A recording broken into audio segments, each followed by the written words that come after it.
नमस्कार, बहुत स्वागत है आप सभी का देश का पहला समझाने वाला बुलेटिन खबर तो समझिए में आपका बहुत बहुत स्वागत है। मैं हूं आपके साथ जया मिश्रा। इस प्राइम टाइम बुलेटिन में हम आपको दिन भर की सबसे चर्चित खबरें दिखाते हैं और खबरों को फिर विस्तार से समझाते हैं। शुरुआत करते हैं आज की 4 बड़ी खबरों के साथ, जिनका विश्लेषण अगले आधे घंटे तक हम करने वाले हैं। सबसे पहले ये समझेंगे कि क्या एसआईआर को बदनाम करने की साजिश हो रही है।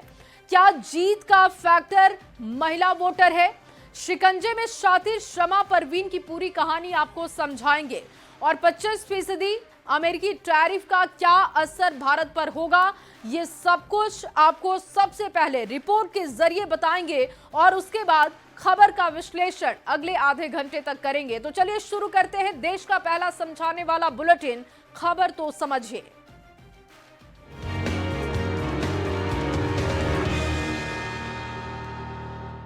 और देखिए, बिहार में उटपटांग प्रमाण पत्र बनाने का मामला गरमाते जा रहा है। कई कागजात वायरल भी हुए, पहले मसौढ़ी, फिर मोतिहारी और अब नवादा। एक के बाद एक, कभी कुत्ते तो कभी ट्रैक्टर के नाम पर प्रमाण पत्र बनाने की भद्दी साजिश की गई ताकि बिहार में जारी एसआईआर को बाधित किया जा सके। और अब सरकार इस साजिश को लेकर सतर्क भी हो चुकी है और इस पर ताबड़तोड़ एक्शन भी दिख रहा है। आपको ये खास रिपोर्ट दिखाते हैं और रिपोर्ट के बाद इस खबर को विस्तार से समझाएंगे। नाम मिंटू कुमार निराला, पिता मिथिलेश प्रसाद यादव,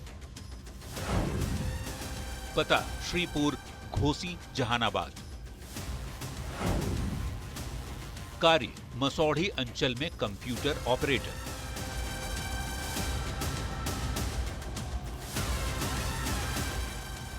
ये प्रमाण पत्र तो आपने जरूर देखा होगा। पिछले 2 दिन से ये आवासीय प्रमाण पत्र सोशल मीडिया पर खूब वायरल हो रहा है। डॉग बाबू नाम के एक कुत्ते का आवासीय प्रमाण पत्र का मामला जब सामने आया तो बिहार में नौकरी कर रहे निकम्मे और लापरवाह अफसरों पर सरकार का डंडा चला। पटना के जिलाधिकारी ने मसौढ़ी की घटना को साजिश बताया है और इसे एक बड़ी गड़बड़ी करार दिया है। ये कोई अनजाने से नहीं किया गया है, ऐसा प्रतीत होता है। और इसके पीछे कौन है, क्यों ऐसा किया गया है, किस मंशा से किया गया है, जड़ तक जाना है।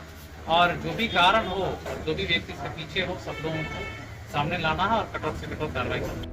गिरफ्तार मिंटू ने क्या अपराध किया था वो भी जानिए। दूसरे के आधार कार्ड को लगाकर खुद अपने कंप्यूटर से आवेदन किया, वरीय पदाधिकारी को भेजकर धोखे से स्वीकृति भी प्राप्त की, फिर उसी कंप्यूटर से डाउनलोड कर सोशल मीडिया में वायरल किया।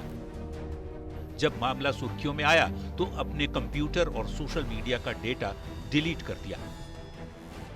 पुलिस ने तकनीकी जांच के बाद मिंटू को अरेस्ट कर लिया है। किसके इशारे पर यह सब कुछ किया गया, कौन कौन लोग इसमें शामिल हैं, इसे लेकर पूछताछ और जांच की जा रही है। हालांकि पटना के बाद अब मधेपुरा में भी एक अजीबोगरीब निवास प्रमाण पत्र सामने आया है। इस बार आवेदन एयरफोन नाम से वायरल हुआ है। आवेदक का नाम एयरफोन, आवेदक पत्र संख्या BRCCO 202517866751, पिन कोड 852124, थाना घैलाड, गांव श्रीनगर, वार्ड संख्या 1, प्रखंड घैलाड, अनुमंडल व जिला मधेपुरा। मधेपुरा के इस वायरल आवेदन की पुष्टि न्यूज 18 नहीं करता है। सरकार का आरोप है कि बिहार में जारी एसआईआर को बाधित करने और सरकार को बदनाम करने के लिए ये सब किया जा रहा है और विपक्ष सरकार और उनके अधिकारियों पर निशाना साध रहा है। वैसे मामले की जांच पूरी होने के बाद दूध का दूध और पानी का पानी हो ही जाएगा। न्यूज 18 के लिए पटना से संवाददाता आनंद अमृतराज और मधेपुरा से श्रीकांत राय की रिपोर्ट। तो देखिए, लगातार आवासीय प्रमाण पत्र का मामला फर्जी निकलते जा रहा है। कई अलग अलग और भद्दे मजाक के साथ इसको वायरल किया जा रहा है, लेकिन अब सत्ता पक्ष इस पर सवाल पूछने लगा है। सत्ता पक्ष का कहना है कि जैसे जैसे एसआईआर का काम आगे बढ़ रहा है, उसे बदनाम करने के लिए विपक्ष की तरफ से ऐसी साजिश हो रही है। फर्जी सर्टिफिकेट से एसआईआर को बदनाम करने की साजिश हो रही है और इसको समझाते हैं आपको। देखिए, बिहार में उटपटांग प्रमाण पत्र बनाने का मामला लगातार देखने को मिल रहा है। आवासीय प्रमाण पत्र से जुड़े कई कागजात वायरल हो रहे हैं, जो हम आपको लगातार दिखा रहे हैं। पहले मसौढ़ी, फिर मोतिहारी और फिर नवादा के आवेदन वायरल हो गए। कभी कुत्ते के नाम से, कभी ट्रैक्टर के नाम से प्रमाण पत्र बना दिए गए। बिहार में जारी एसआईआर को बाधित करने की साजिश हो रही है और देखिए, इस साजिश को लेकर अब सवाल भी उठाए जा रहे हैं और इस पूरे मामले पर अब एक्शन भी दिख रहा है। बिहार के निकम्मे और लापरवाह अफसरों और कर्मचारियों पर एक्शन दिखाई दे रही है। पटना के जिलाधिकारी ने मसौढ़ी केस की जांच की। साजिश के तहत गड़बड़ी की बात जिलाधिकारी ने स्वीकार की है। मसौढ़ी अंचल में कंप्यूटर ऑपरेटर मिंटू कुमार निराला को अरेस्ट किया गया। मिंटू ने जानबूझकर फर्जी सर्टिफिकेट कंप्यूटर पर अपलोड किया और फिर इसे वायरल किया। प्रशासनिक जांच में साजिश की बात सामने आई है। निशाने पर लगातार एसआईआर है और आखिर इसकी बात इतनी ज्यादा क्यों हो रही है, ये भी आपको समझा देते हैं। देश में पहली बार बिहार में मतदाता पुनरीक्षण की प्रक्रिया हुई। विपक्ष की ओर से एसआईआर पर सड़क से लेकर संसद तक विरोध देखा गया। एसआईआर की प्रक्रिया पर विरोधी दलों ने सवाल भी खड़े किए। चुनाव आयोग ने बिहार एसआईआर पर नया अपडेट भी दिया। भ्रम पैदा करने वालों को इसी ने लगातार चेतावनी भी दी। बिहार मतदाता सूची पर फैली अफवाहों को चुनाव आयोग ने खारिज भी किया। इसी ने कहा कि ये सिर्फ ड्राफ्ट लिस्ट है, 1 सितंबर तक आपत्तियां दर्ज होंगी। और इसी बीच बिहार से लगातार फर्जी आवेदन की शिकायत मिली।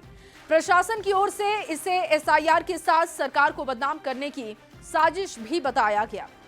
चलिए आगे बढ़ते हुए कुछ और खबरों पर बात करेंगे और देखिए, बिहार सरकार कैसे महिलाओं को सौगात दे रही है, उसका जिक्र करेंगे। बिहार में चुनाव से पहले महिलाओं के लिए सौगातों की बौछार हो रही है। आरक्षण और पेंशन राशि बढ़ाने के बाद अब सीएम नीतीश ने आशा और ममता कार्यकर्ताओं की मानदेय राशि भी बढ़ा दी है। और हमेशा की तरह इस बार भी विपक्ष क्रेडिट चोरी का आरोप लगा रहा है। आपको ये खास रिपोर्ट दिखाते हैं। मुख्यमंत्री नीतीश कुमार ने महिलाओं को फिर से एक सौगात दी है। बुधवार को तड़के सीएम नीतीश कुमार ने सोशल मीडिया पर एक पोस्ट किया और ऐलान कर दिया कि अब बिहार की आशा और ममता कार्यकर्ताओं का मानदेय बढ़ा दिया जाएगा। सीएम ने पोस्ट में जानकारी दी कि आशा कार्यकर्ताओं को अब 1000 रुपए की बजाय 3000 रुपए की प्रोत्साहन राशि दी जाएगी। वहीं ममता कार्यकर्ताओं को 300 रुपए की जगह 600 रुपए प्रति प्रसव की प्रोत्साहन राशि दी जाएगी। ममता दीदी का, आशा बहनों का, उनका पहले 1000 मानदेय था, उसका मानदेय को 3000 बढ़ा करके 92,000 आशा बहनों को उन्होंने यह लाभ देने का काम किया है। चुनावी साल में मुख्यमंत्री नीतीश कुमार लगातार महिलाओं को सशक्त करने वाले फैसले ले रहे हैं। इससे पहले मुख्यमंत्री ने नौकरी की सीधी भर्ती में 35% डोमिसाइल महिलाओं के लिए लागू किया। विधवा महिलाओं को 400 की जगह 1100 रुपए पेंशन देने का ऐलान किया। जीविका दीदियों के लिए ब्याज दर 10 से घटाकर 7% कर दिया। जीविका कर्मियों के मानदेय को भी दोगुना किया। वर्किंग महिलाओं को ऑफिस के पास किराए पर घर मिलने का भी ऐलान किया। सभी पंचायतों में सरकारी विवाह भवन का जिम्मा महिलाओं के पास है। 125 यूनिट बिजली की खपत को मुफ्त करके भी सीएम ने घरेलू महिलाओं का मन मोह लिया है। हमारी सरकार ने सत्ता संभालते ही आधी आबादी का ख्याल सबसे पहले किया और आर्थिक रूप से, सामाजिक रूप से, राजनीतिक रूप से आत्मनिर्भर करने का प्रयास किया और वो प्रयास लगातार जारी है। सीएम के फैसले ने विरोधियों की मुसीबत बढ़ा दी है। तेजस्वी यादव एक बार फिर से सरकार पर नकल का आरोप लगा रहे हैं और खुद क्रेडिट ले रहे हैं।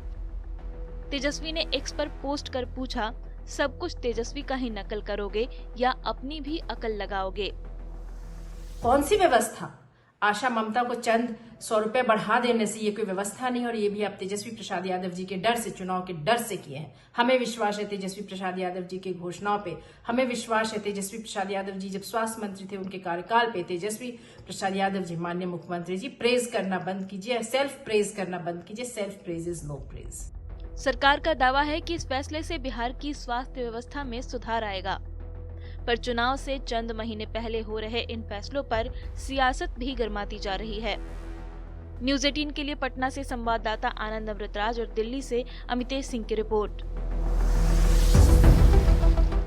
तो सरकार की तरफ से सौगातों की बौछार हो रही है। महिलाओं के लिए लगातार सरकार काम कर रही है, मानदेय बढ़ाने का काम, आरक्षण का काम, और अब इससे कहीं ना कहीं विपक्ष को डर लग रहा है क्योंकि एक अच्छा खासा वोट बैंक महिलाओं का बिहार में है।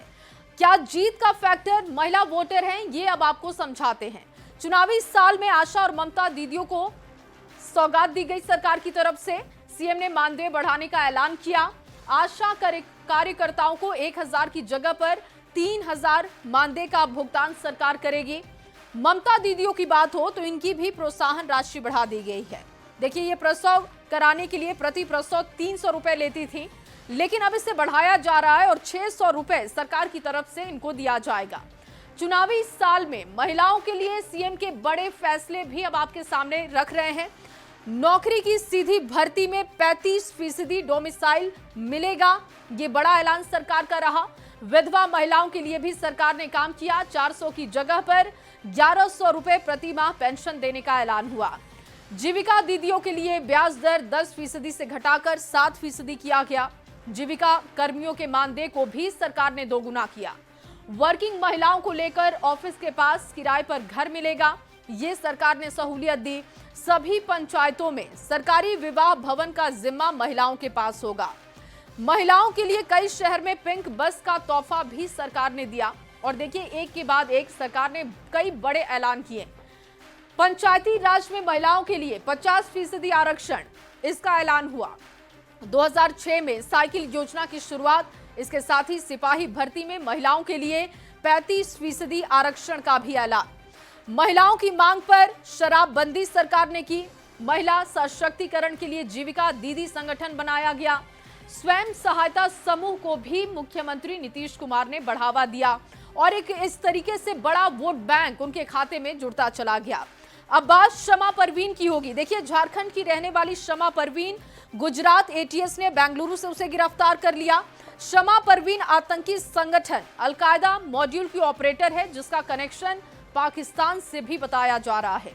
एटीएस ने यह बड़ा खुलासा किया और शमा परवीन की पूरी कहानी कैसे पुलिस ने खोल कर रख दी है, एटीएस ने कैसे उसे गिरफ्तार किया, ये पूरी कहानी क्या है, इस खास रिपोर्ट में आपको दिखाते हैं।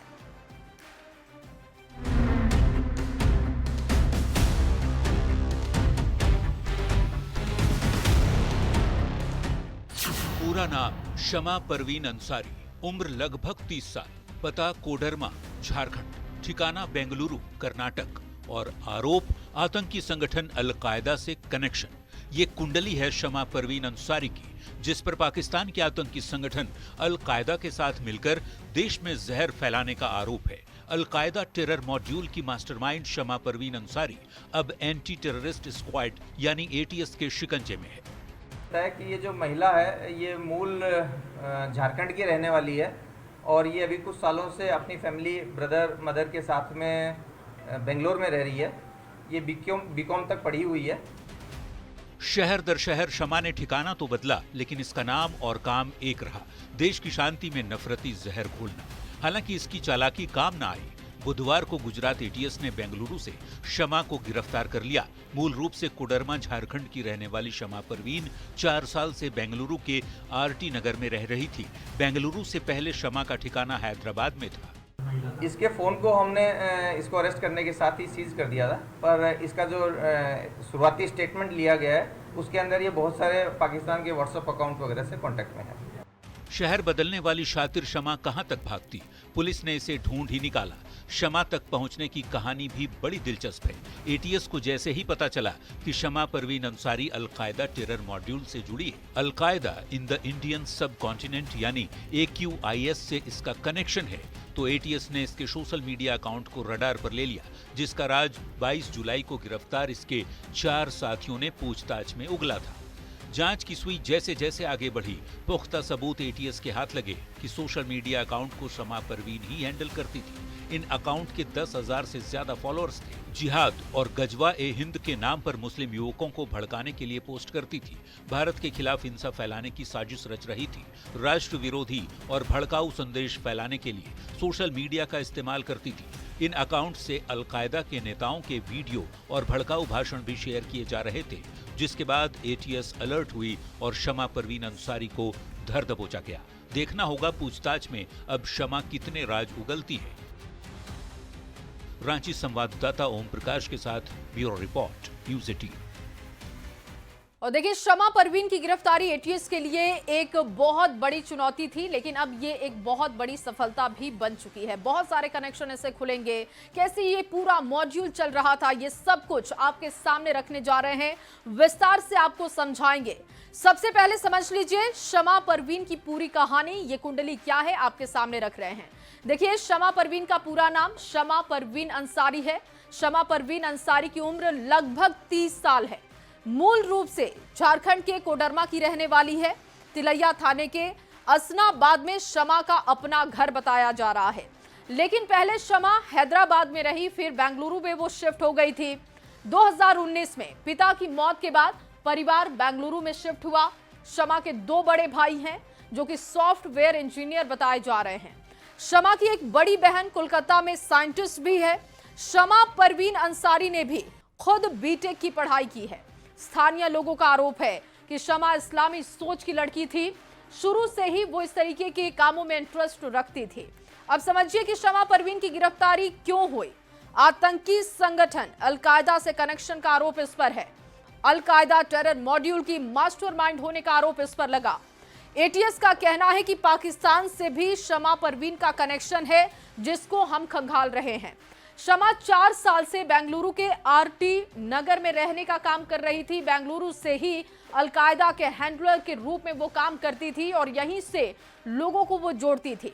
चलिए अब आपको ये भी समझाते हैं कि शमा परवीन तक एटीएस की टीम कैसे पहुंची।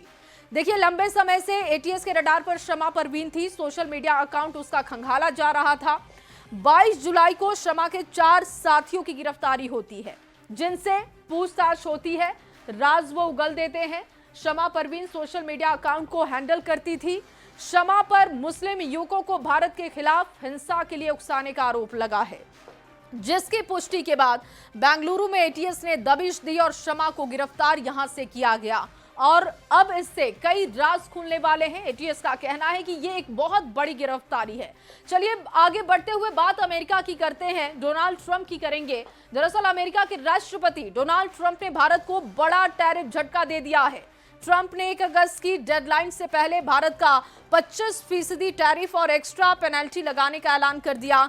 ट्रंप ने अपने सोशल मीडिया प्लेटफॉर्म पर भारत को अमेरिका का दोस्त बताया, लेकिन रूस से सैन्य उपकरण और क्रूड ऑयल खरीदने की वजह से 25% टैरिफ लगाने का ऐलान भी कर दिया। ये पूरी गुत्थी आपको इस रिपोर्ट में दिखाते हैं।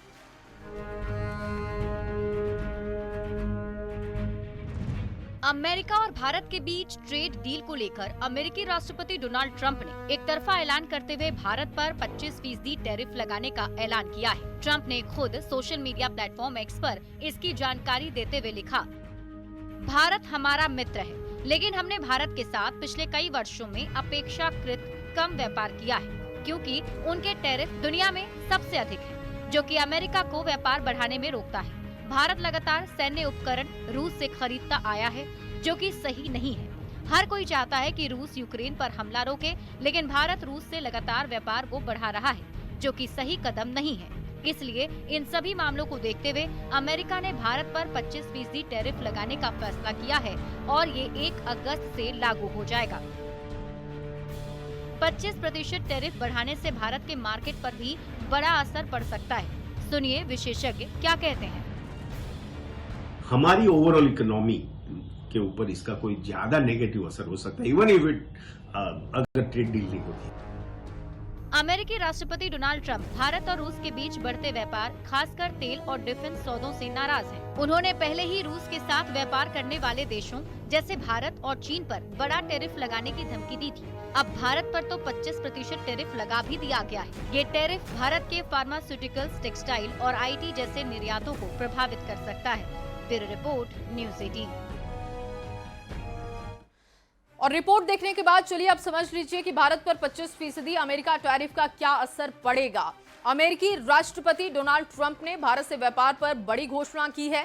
भारत से आयात होने वाली वस्तुओं पर 25% टैरिफ लगाने का ऐलान किया। नई टैरिफ 1 अगस्त 2025 से लागू होगी और इससे भारतीय निर्यातकों पर इसका गहरा असर दिखेगा। ये कदम भारत अमेरिका के बीच व्यापार समझौते पर सहमति न बन पाने के बाद उठाया गया है। देखिए, भारत के फार्मास्यूटिकल्स, टेक्सटाइल और आईटी जैसे निर्यात पर इसका सबसे ज्यादा असर दिखेगा। टैरिफ को लेकर भारत पर ट्रंप ने क्या कहा, यह भी अब आपको समझा देते हैं, क्योंकि ट्रंप ने कहा कि भारत अमेरिकी वस्तुओं पर हाई टैरिफ लगाता है। भारत का टैरिफ दुनिया में सबसे ज्यादा है। ये अमेरिका को व्यापार बढ़ाने से रोकता है और इसी के जवाब में ये पारस्परिक टैरिफ लागू किया जा रहा है। ये अमेरिका ने कहा कि अगर भारत ज्यादा टैरिफ लगाता है तो फिर हम भी उसके लिए तैयार हैं। भारत लगातार सैन्य उपकरण रूस से खरीद रहा है, जो सही नहीं है। हर कोई चाहता है कि रूस यूक्रेन पर हमला रोके, पर भारत रूस से लगातार व्यापार बढ़ा रहा है। समझिए कि किन देशों पर अमेरिका ने कितना टैक्स लगाया है। देखिए, फिलीपींस की बात करते हैं। निर्यात पर 19% टैरिफ अमेरिका का है, जो कि प्रस्तावित 20% से कम है। इंडोनेशिया पर 19% टैरिफ लगाया गया है, जो पहले 32% था। जापान की बात हो तो 15% टैरिफ लागू है, जो कि पहले 25% था। अमेरिका चीन ने मई में 2025 में व्यापार समझौता किया और इसके तहत अमेरिका टैरिफ को 145% से घटाकर 30% कर चुका है। चीन की टैरिफ को 125% से घटाकर अब 10% कर दिया गया है। ये सब कुछ अमेरिका ने चीन के लिए राहत देते हुए कर दिया, लेकिन भारत पर अब जो टैरिफ लगाया है उसका जवाब भारत कैसे देता है, ये देखना होगा। फिलहाल इस बुलेटिन में बस इतना ही। आप बने रहिए न्यूज़ 18 बिहार झारखंड के साथ।